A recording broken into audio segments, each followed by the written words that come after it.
Mad Max was the turnout of my lifestyle. Smoking green, blowing white clouds to build the blue skies. Conversating with the gods by my wildflower to let them know that it's the God's hour. This love's the never-ending saga. Gods by my wildflower to let them know that it's the God's hour. This love's the never-ending saga. Gods by my wildflower to let them know that it's the God's hour.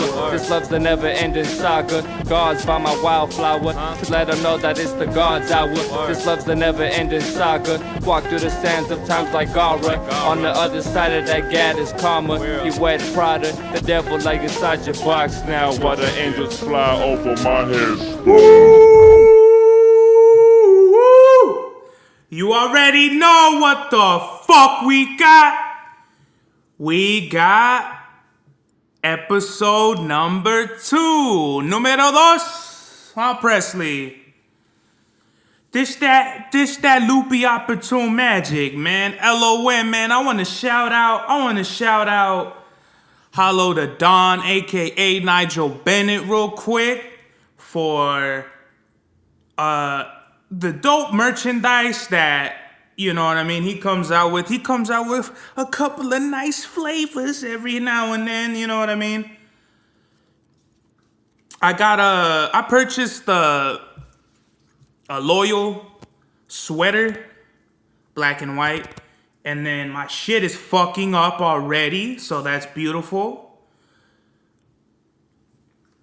Yeah, I purchased the sweater from the homie, and he sent me another one, so I don't know why he did that. But hold up, my dog is already licking himself, buddy. I caught you on the fucking episode. Presley, get out of here. Presley, get out of here with that shit. Get out of here, man. I'm trying to do episode number 2, and you're fucking it up right now, my G. Shout out Hollow the Don, Nigel Bennett. Loopy Opportune Magic, man. That motherfucking loyalty over money. Not that fake shit. Not that embezzled shit. Not that shit that makes motherfuckers want to go sue motherfuckers. And my shit is fucking up still. This shit is gonna get me mad as a motherfucker. But it don't even matter.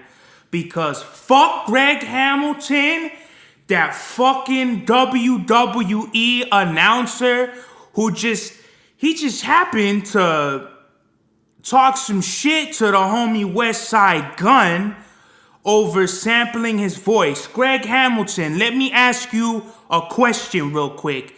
Have you ever made a song in your life? No, obviously you haven't. So, this motherfucker, Greg Hamilton, was talking shit about West Side Gun, talking about he needs lawyers, it's gonna be 30,000, all this bullshit. Like, what the fuck?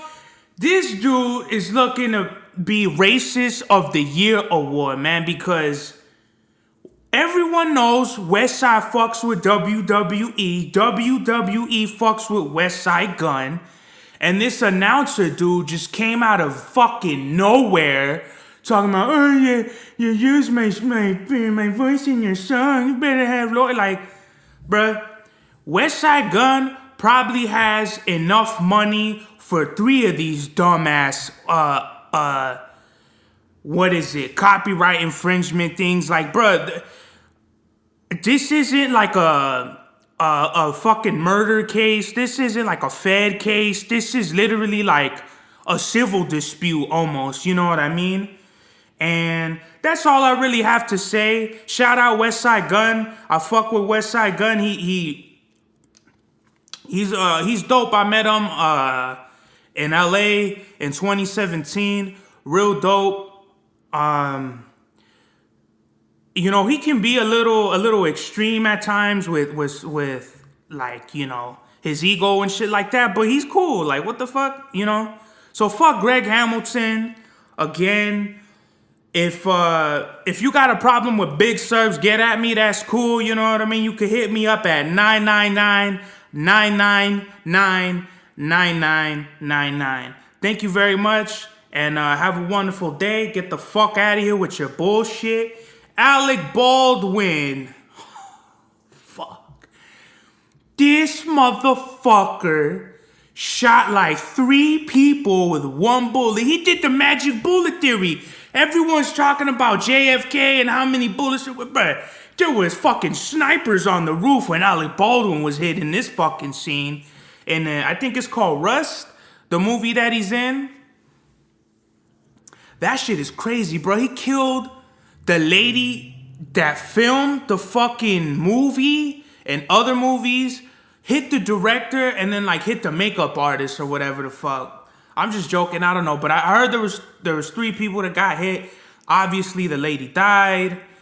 And I heard that Alec Baldwin is a douchebag, but that don't really attribute nothing to this conversation except for the fact that now he's gonna actually have to accept the fact that he killed somebody, intentionally or not. He shot a lady and killed her and then hit the director too. And what I want to say is cocaine is a hell of a drug. You know, when you're fucking, like Gaddis said this perfectly, like if you're doing a movie, you gotta check every time you're doing a scene with a gun, any gun, prop gun, fucking stun gun, blank gun, prop, like whatever. You gotta make sure there's no bullets in the chamber. And if there is a blank, you gotta shoot that shit, because even if you shoot a blank, fragments can come out of the barrel, and any piece of metal that flies out of the barrel of a revolver or a pistol, it's gonna hit you. It's gonna you're gonna bleed, and if you get hit in the head, you can die. So, from what I gathered, they actually did have not a live round, but actual lead in the shell casing that Alec Baldwin had fired, which is very, very sad, because there was multiple sources saying that he had tested the gun and all this shit. But I mean, this just goes to show what some Hollywood producers and people do when they fuck around and are just taking certain initiatives in their own hand. And I think what this whole shit is gonna do is it's gonna get maybe like more safety precautions on set and all that. But I just think it's wild, man. That's crazy. Alec Baldwin, man, I'm fucking gonna say a prayer for you. I'm praying for all the fucking families that got hurt in this situation. That shit is fucked up. And I don't know, man. This shit ain't a game. Like, life ain't a game, you know. When you're a professional and you're in Hollywood and you're with the big dogs and with the big producers and all that, you cannot slip up at all. And even if you try to make shit more realistic looking than it is, you should still practice safety. I know prop guns, they look fake as fuck, versus like these fucking like revolvers that like they're out of order or what the fuck, or whatever the fuck they get them from you know, abandoned garages somewhere. I don't know, but this shit ain't a game, man. And speaking of games, I watched Squid Game, like the whole season in like 2 sittings, bruh. I watched like the first episode one day, like the second episode the next day, and then the rest the third day. But it's dope, bruh. Squid Game is awesome. It just has a bunch of themes and like characteristics, morals. The main character, you know what I mean? He's like pretty much a deadbeat father, but with this game, it kind of like, it's like his redemption of finally getting some money in his pocket and helping his daughter out and stuff like that. I fucking cried probably like 3 or 4 times. It's dope. Squid Game is dope. If you could listen to it in Korean with the subtitles, it's the best, because I watched it the first time like with the voiceovers and it just sucked, bruh. It sounded like like a fucking like a kids bop version of Squid Game. But if you watch Squid Game, the way they made it, it's dope. It's awesome. There's plot twists. There's fucking heartbreak. You know, happiness, sadness. It's all there. Like, and that's right up my alley, bro. It's like Willy Wonka meets Saw. It's a really interesting series, and it makes me like think about like real life billionaires putting like their own games, like Bohemian Grove. And like you know, they had the Masonic checkerboard, like different Masonic things in the show, which I think is just symbolism towards like the elite and like what people with money do. Like the crazy shit billionaires do with their money is crazy. And this show kind of like goes just a little bit into that. But Squid Game is awesome. I loved it. It's not for the faint of heart. Like, if you don't like blood and all that shit, you better not watch this, because motherfuckers are dying every episode. There's betrayal. There's, you know, all of that good jazz that I fuck with. They got this dumbass Harambe statue now, right across, looking at the fucking bull in New York City, which is interesting because I actually went to NYC over there once upon a time, and I took pictures of that bull. And what it made me think of was like conspiracies and like, you know, what am I trying to say? Like the elite, you know, they could just put a bull statue in the middle of a fucking, I think it's like in the middle, not the middle of the road, but it's like, it has its own, like, I'm trying to stop saying and you know what I'm saying? I'm trying to get those I'm gonna write that down. Like, you know what I'm saying? And fuck those words. So, they built the Harambe. If you don't remember Harambe, he's the one that there was like this toddler that got in a gorilla pen, and he was just like, he held it by the hand, and he was like, he could have killed this fucking little baby, but I think they ended up shooting the gorilla or putting it down. And I honestly have no idea what the fucking big deal of the shit was in the beginning, besides the fact that a gorilla could have killed the baby. I see that, but I don't see how Harambe represents like the minorities and all this bullshit. And the fact that they built a fucking statue, they got a statue of this fucking gorilla Harambe before King Kong in New York City. That's fucking crazy. What the fuck is that? So they got this Harambe statue, and somebody put a whole pile of bananas fucking around this little monkey. And it fucking is just unbelievably stupid to me. Like, what are you motherfuckers thinking putting a gorilla statue across from a bull statue? It makes somebody make this make sense to me. It don't make sense to me. Oh my God. So we got that out of the way. In-N-Out refuses to enforce vaccine mandates and COVID mandates. And I think it's dope. I fuck with In-N-Out. In-N-Out is awesome. I love getting a number one animal style with a chocolate shake. That's my shit.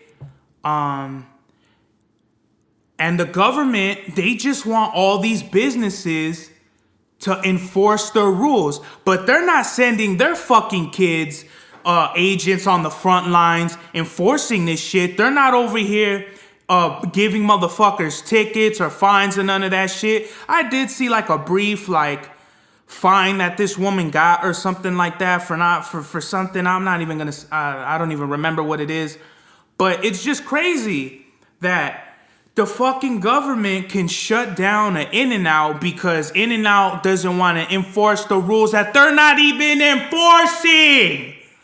You know what I mean? Like, what the fuck? So, I'm probably going to get me some animal style fries after this with a vanilla shake, cause this is just preposterous. I love In-N-Out. I'm always gonna support In-N-Out until they become corporate. And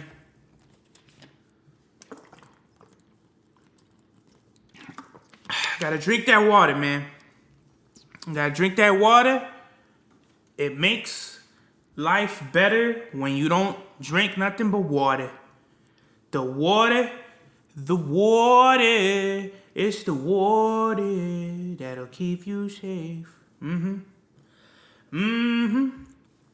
Let's talk about this URL Drake card real quick, because I think I've seen it, just like maybe like a few previews. But to be honest, yo, this nigga Drake is crazy, bruh. He fucking over here, he built caffeine. Well, he didn't build caffeine.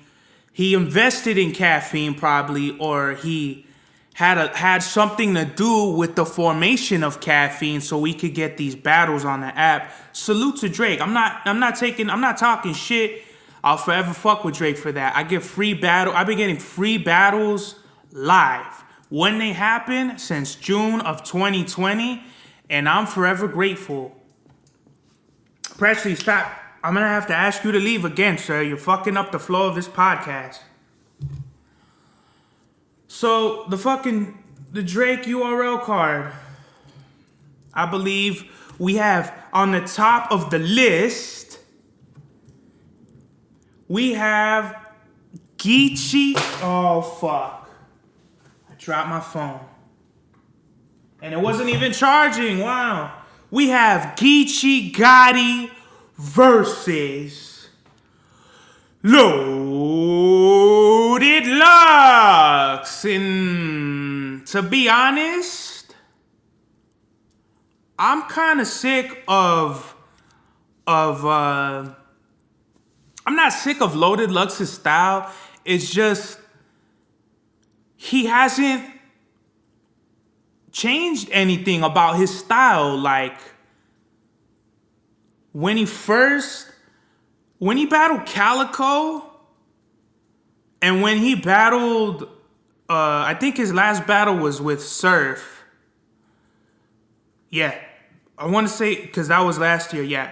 If his last battle was with Surf, that's like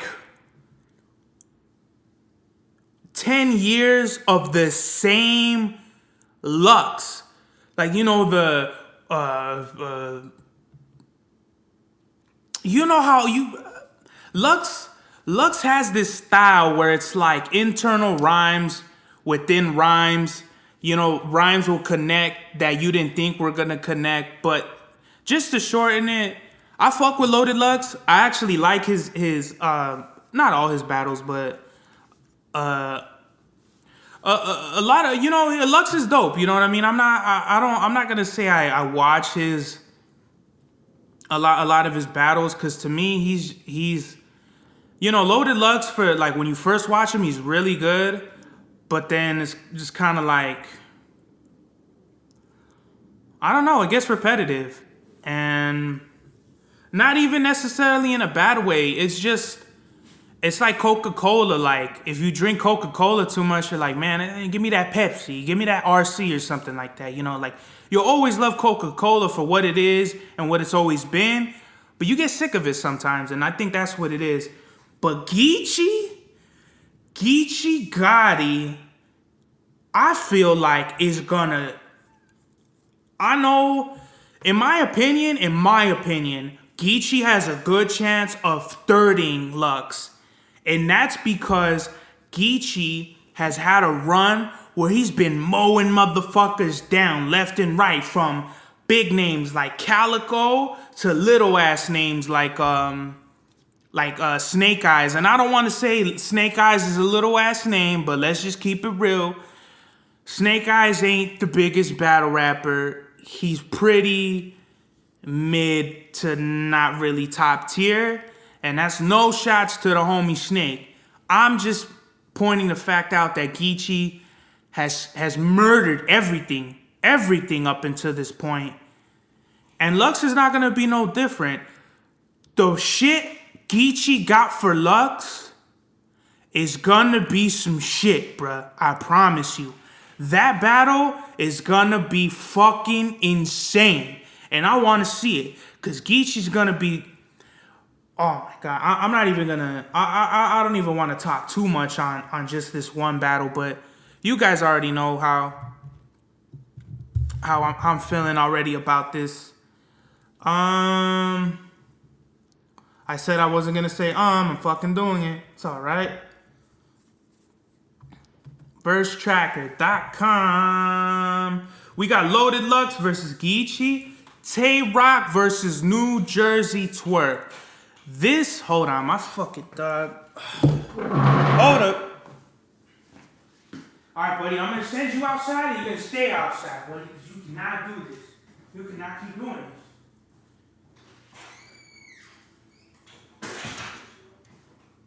So, Twerk. Twerk has some of the most interesting career dynamics of any battle rapper. You know, Twerk was on a killing spree for like his first 2 years when he came out.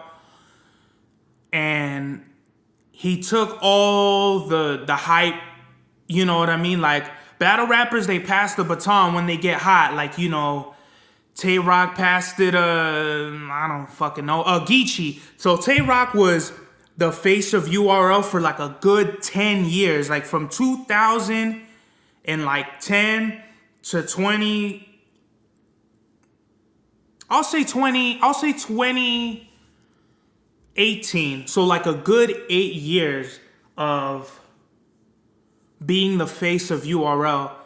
And Geechee, and towards the end of Rock's run, Geechee was fucking just going blitz on the fucking plays. Every single battle he was not fucking around, guys. This is why I fuck with Geechee. Geechee's the face of URL now, and now this shit is on the west side.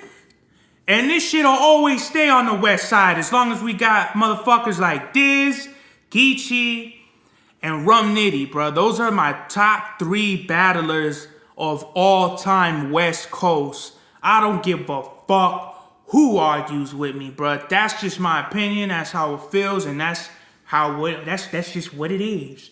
So we have Tay Rock, which he is on a steady decline, and especially after that Murder Mook battle. Like, that Murder Mook battle was just horrible to me, bro. Like, the whole vampire thing, and I don't know what the fuck Rock.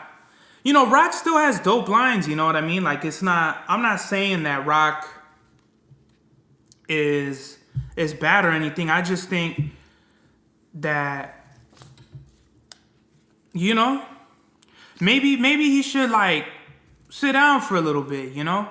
The Murder Mook battle was not good to me. Like, Mook went off on that, but even then, I'm like, man, I don't even really fuck with this battle. Number one, because it wasn't even supposed to be Mook and Rock. It was supposed to be Mook and Briz, but Briz retired, so there went that. So we have the former face of URL versus Twerk, who dropped the ball many fucking times. This has the potential to be one of the most mediocre battles of all time, with 2 big names on it. On paper, Rock versus Twerk, this is supposed to be a fucking headline battle. This is the top. This is the main battle for many different cards. But on this lineup, it is a good possibility that it's gonna be mid-jig. We have Murder Mook versus Easy, the block captain. Now, Easy, I fuck with Easy. He had a classic with Chess. That's probably one of my favorite battles of this year of many years. It's a dope battle. If you haven't seen Easy to Block versus Chess, awesome battle. Dope battle. That happened on, I think it was Summer Madness, I think. Pretty sure it was Summer Madness. We have Murder Mook. Now, Mook, in my opinion, he battled Reed too. He battled Reed Dollars, the one everybody. And see, this is what, like, I'm not nostalgic for the battles that should have happened, like back in the day, like those battles, like Mook and Reed was a battle that was supposed to happen. I guess Segun a bunch of years ago, but I didn't really like that battle. I don't know. Murder Mook I don't know if he's too old. I don't know what it is. And I hope I'm not. I hope nobody's taking this as like any form of disrespect or feel like I'm trying to be disrespectful. I'm not. I'm just saying that Murder Mook, he's not one of my favorite battlers. Easy to Block Captain. He's definitely the underdog in this battle. I feel like he did the T-Rex battle. When he battled him, that was pretty good. Hopefully this will be better. And we have Sue Surf versus Calico. This might be one of the best battles of the night. Surf killed John John. I mean, performance alone, he smoked John John. John John didn't even look like he wanted to be in the building from the jump. And it's sad, bro. I feel like John John pulled the Ari Kari on that battle. He just did it for the money. And you could tell, because Surf murdered his ass. And Calico put on a classic with Geechee. So this has all the right makings of a classic battle. T-Rex versus Rum Nitty. Now, I like Rex. I like Rex more than Mook. Rum Nitty, I feel like, I really like Rum Nitty, but Nitty has that Lux thing where you see it once, you've seen it 1,000 times. I really hope this is a dope battle. I'm gonna watch this tomorrow like a motherfucker. And we have Jazz the Rapper versus Gaddis.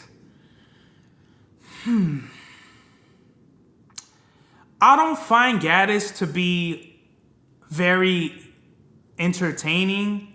She's got some good jokes here and there, but that's all it is. Like, you'll hear her around, you'll be like, okay, like, whatever. And then she'll say, like, some really funny shit, and you'll be like, oh, wow, that shit was funny. And then that's it. That's the first round. And then that's every round. So I feel like Jazz the Rapper's really going to smoke Gaddis' boots in this one. I feel like Jazz the Rapper, what was their last battle? I don't even know. Jazz the Rapper be like at every event, but like don't be battling nobody. It's funny. It's cool though. I fuck with Jazz the Rapper. I think she's tight.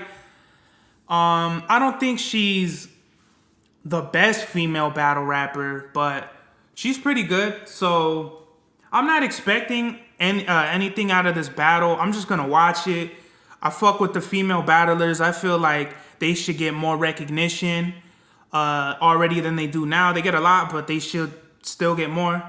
And last but not least on this card, we have Pat Stay versus Real Sick.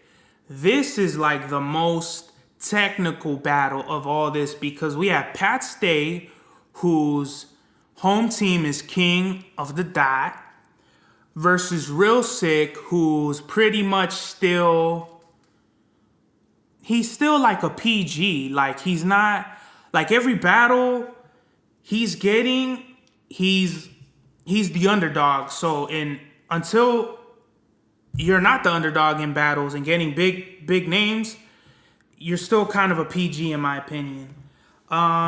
This isn't a battle. I don't have too much expectations out of either. I know Pat Stay's gonna go up there and do his thing. I fuck with Pat Stay. He's got a lot of charisma. He's got performance.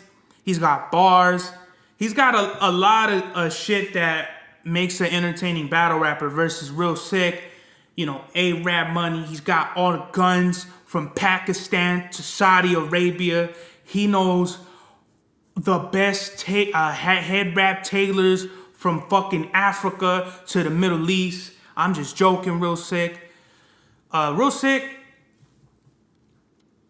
I'm not too big on Real Sick. He's all right. He'll have bars where it's like, oh shit, like, oh, all right, like, fuck, I didn't even think of that one. Like, you know what I mean? Like, fucking Real Sick is he be on some shit sometimes, but we'll see, you know, we'll see about that. That's the Drake URL card. Drake, that corny ass intro that I hope you didn't write. I don't know what the fuck. Drake, you gotta stop being a simp, bruh. No one gives a fuck that you fucking sing the chicks anymore. No one cares, but no one cares that you got shot in a fucking series called Degrassi.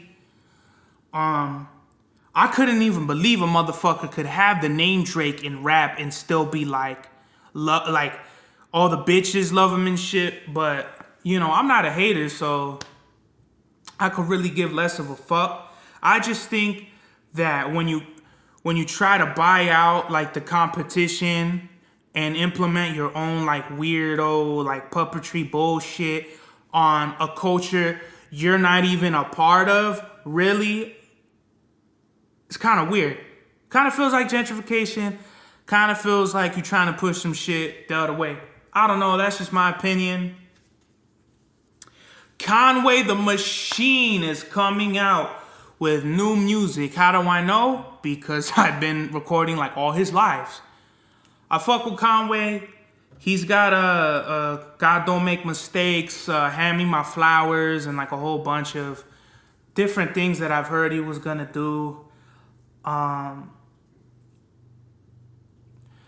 remember when like most of Reject on Steroids was supposed to be on Grimiest of All Time. Because if you don't know, Reject on Steroids came out in June 2017. Gold didn't come out like till November of that year. So I remember there was a live where he was playing all the Reject on Steroids tracks and he was like, yeah, it's that Grimiest All Time shit, yeah. And we're gonna let this fucking plane pass because it's loud. Fucking cocksuckers always spying and shit. Always fucking using up the budget to fucking get coffee and donuts and scratch their asses, jerk off in the bathroom, smear it on fucking office papers. Dickhead pigs, and I don't give a fuck. So shout out Conway the Machine. Happy birthday to Ciara and Frank Ocean. Ciara, oh my God. Ciara is one of the finest women on this planet Earth, bruh. Like,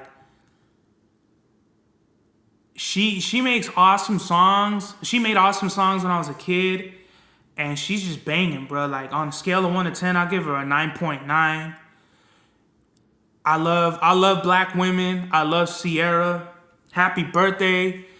Happy 36th birthday. 36 years young and still looking fine, mamacita. You already know. Happy birthday to Frank Ocean. I really love that Channel Orange album. The Blonded album, I don't know about that one. Frank Ocean, you know, he got away from the you know, he was signed to Def Jam.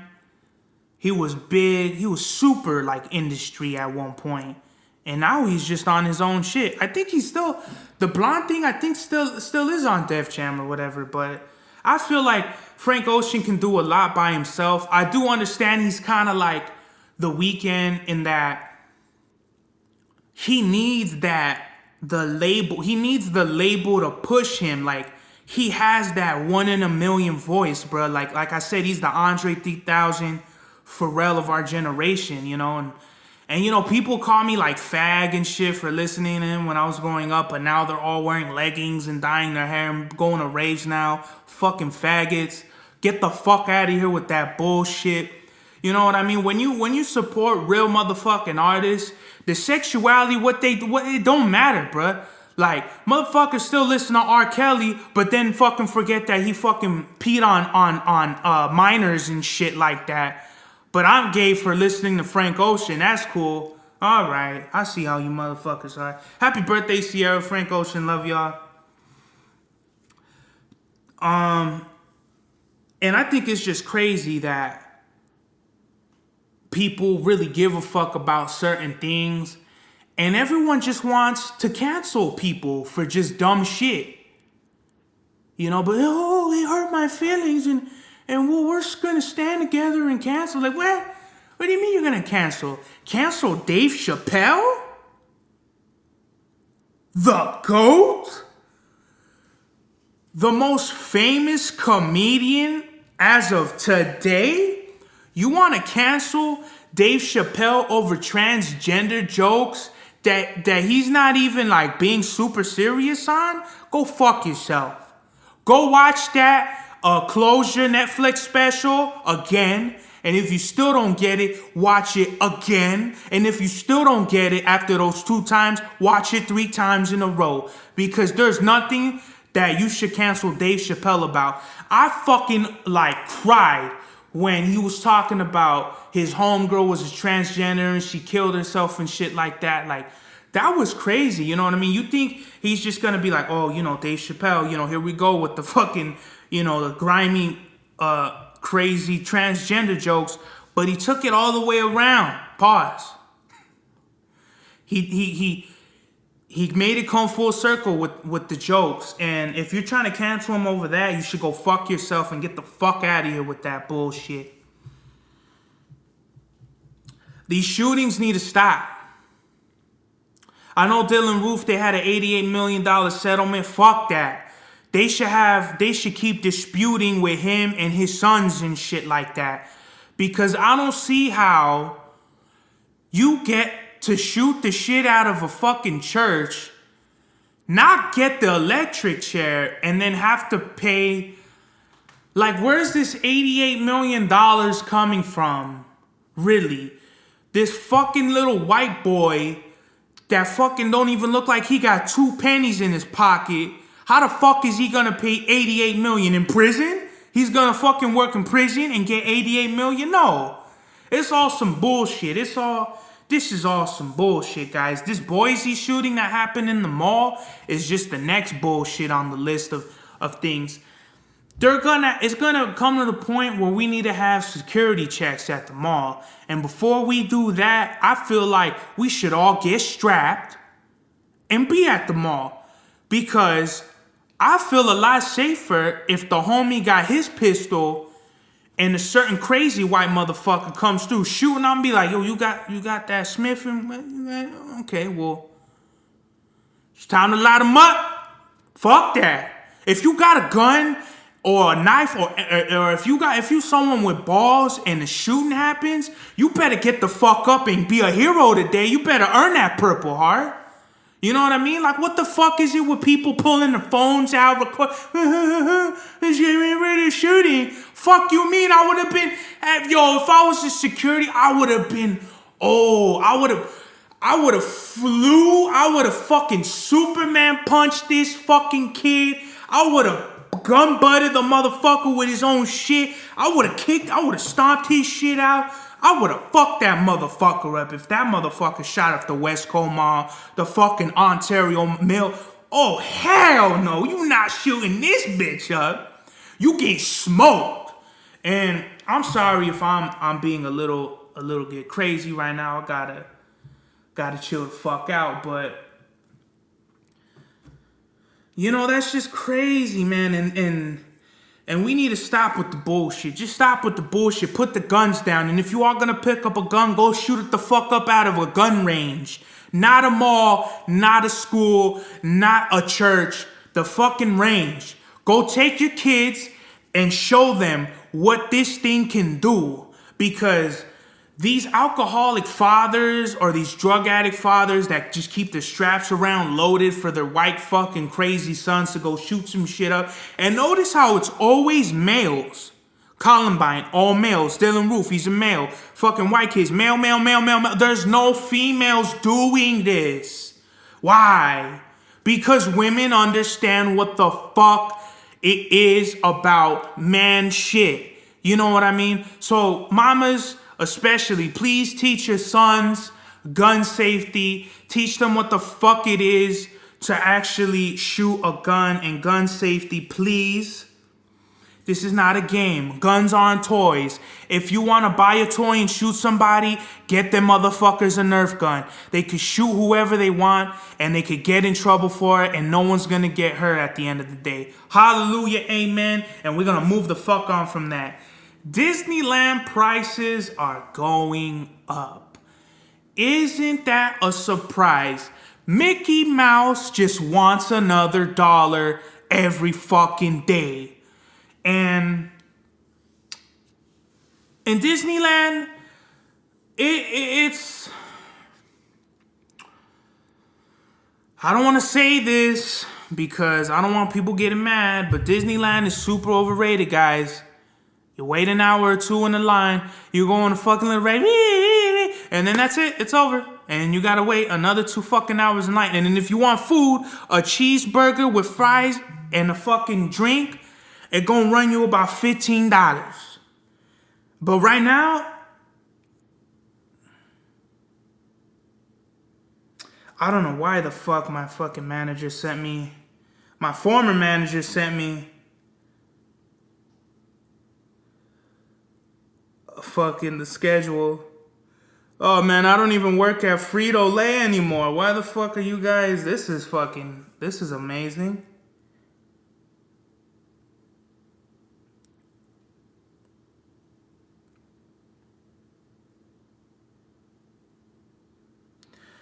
Yeah, these assholes over here,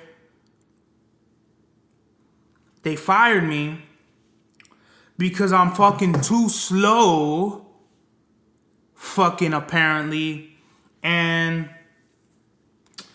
you know what? Fuck Frito-Lay. You know, they want you to be working like 12 hours a day and shit like that, pick 2,000 cases a day and shit like that. Fuck you, dog.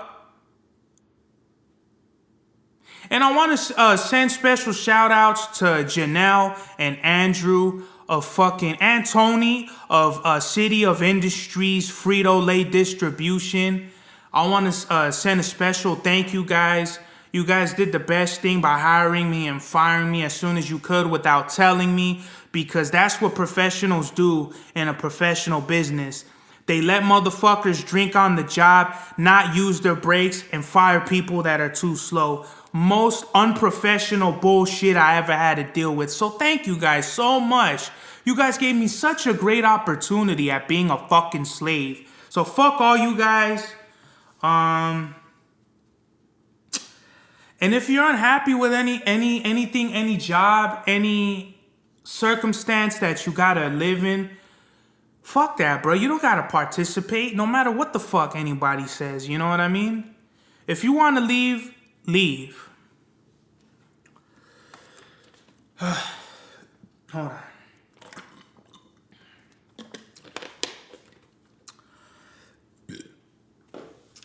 I've been wanting to talk about this for a long time. Rory and Mal, congratulations. You are no longer on the Joe Budden podcast. Please do not fall victim to the same industry bullshit your former business partner had laid out for you guys, because the way I'm seeing Rory trying to take this shit is the same way I see Joe trying to take this shit. And I'm not trying to be racist. I'm not trying to be a Rory hater. I'm just speaking on what I think based on empirical data. You know, Mal, he just kind of sits back and lets the show run, and he'll add his 2 cents and he'll have great opinions. But I feel like that whole situation was kind of fucked up, you know what I mean? Like, they're profit partners. Rory and Mal were profit partners with Joe on the Joe Budden podcast. It was originally, I'll name this podcast later, which is a great name. They changed it. Yeah, you know, peace to Rory and Ma. They're doing their own thing, but I'm just gonna say, you know, be precautious about certain things, cause life is a circle, and things come back 360. That shit with Olivia Dope was kind of maniacish. I ain't gonna lie.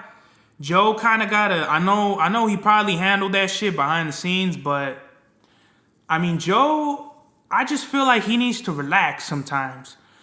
You know what I mean? Maybe he should go, you know, get a coffee smoke break or something like that when he gets a little rowdy. But clearly, Olivia Dope was uncomfortable. She was only in like 3 episodes, I think, like the fucking only 3 episodes of like whatever this is. I'll see the thing is, it was great with Olivia, and then Joe fucked it up, so that's on him. Rest in peace to Huey HaHa. It was alleged that he committed suicide. Very unfortunate. God bless him and his family. I'm sending prayers to y'all. And when I found out that he was younger than me, I said, damn, this homie was younger than me, had a kid, and he just passes away. Like, that's just crazy. That's crazy as fuck, guys. You know, if there's no reason to commit suicide, guys, I don't give a fuck. And I don't give a fuck what it is, bruh. Like, you could be like a fucking rapist, bruh. Like, even then, still don't kill yourself. Like, you need to be tried and you need to pay for shit. You know what I mean? Because killing yourself don't do nothing but cause more problems for everybody else. So it's just better, good or bad. I'm not saying Huey HaHa did anything crazy. You know, God bless him. I'm just saying that suicide isn't the best answer. And I feel most confident speaking on this because 3 of my best friends committed suicide before I turned 20. And that shit fucked me up. Like, for the rest of my life, I'm gonna be fucked up for that, because of that. So whatever you need help with, whatever it is, just get help, guys. Talk to someone. It could be your dog. I talk to my dog all the fucking time. You guys hear it? Talk to somebody. Your mom, your dad, your fucking nephew, someone. But this was another great episode. Thank you for tuning in. Like, share, comment, subscribe, all that jazz. You already know, y'all. This is the motherfucking God's Hour. Mad Max was the turnout of my lifestyle. Smoking green, blowing white clouds to build the blue skies. Conversating with the gods by my wildflower to let them know that it's the God's hour. This love's the never-ending saga. Gods by my wildflower to let them know that it's the God's hour. This love's the never-ending saga. Gods by my wildflower to let them know that it's the God's hour. This love's the never-ending saga. Gods by my wildflower to let them know that it's the God's hour. This love's the never-ending saga. Walk through the sands of times like Gara. On the other side of that Gaddis karma, you wet Prada. The devil lay inside your box now while the angels fly over my headstone.